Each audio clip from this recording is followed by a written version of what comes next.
Okay, hello and welcome to TK, Coach on the Rocks. Am I in a new surrounding? Yes, I'm changing things. I'm changing the way I look. Hopefully, you're having a great day. Today, as always, I wanted to talk about, oh, not as always, but I actually wanted to talk about feedback because the way I change things, my lighting and so on, is also based on feedback. So, recently, I've been working with a team and someone gave me a bit of feedback. Essentially, this particular team has been struggling, and the matter that they worked on was difficult and so forth. So I thought, okay, fine, I'll cut them some slack. I'll relax the, let's call it, quality criteria for them, right? So they get themselves smoothly rolling.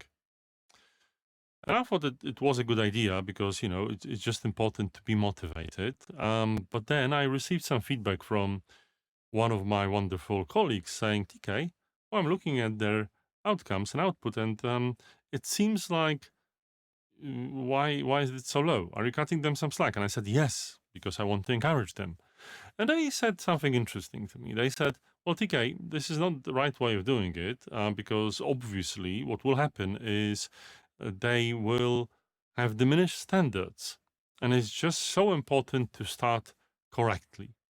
And after some conversation with this particular critic, we agreed to disagree, as we sometimes do. So then I thought, no, I'll manage to correct that. I'll help them along. I'll keep a watchful eye, and also I'll make sure that they understand that we've cut some slack for them, but only because it's so hard, and we will make sure to expect more from them later on. And I briefed them about it. I showed them, okay, what they would need to do, and so on. And some time has passed, and recently I visited the team, seeing what they're preparing for, like the next time period, and it was also of a very low standard. And I thought, oops, message the critic and let them know that they were right. They were all right all along. It was a problem that I've actually let them off the hook. And obviously, I had to intervene, I had to explain, I had to ask the questions why. What was it that, I wasn't able to help them, and I needed to figure out how to help them further. All these kinds of things that I'm not going to discuss. But the important thing was, as I'm reflecting on it now, is how much pressure should I have applied? Now, you might feel that it's probably best not to overdo it, because if you apply too much pressure, you might break the system. But on the other hand, if you apply not enough, it might skew itself in its own definition of quality. It's really challenging to have the right amount. But sometimes, even if we apply so much empathy, we might want to be kind. We might want to make sure that they really feel motivated and it's so great.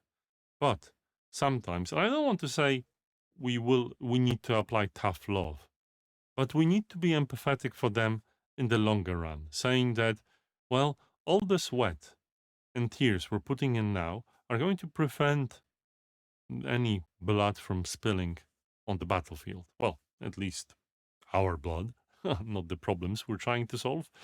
So I have to admit that sometimes maybe being a servant and leader and someone really empathetic, I need to maybe reflect on my strategy in certain moments. You live, you learn.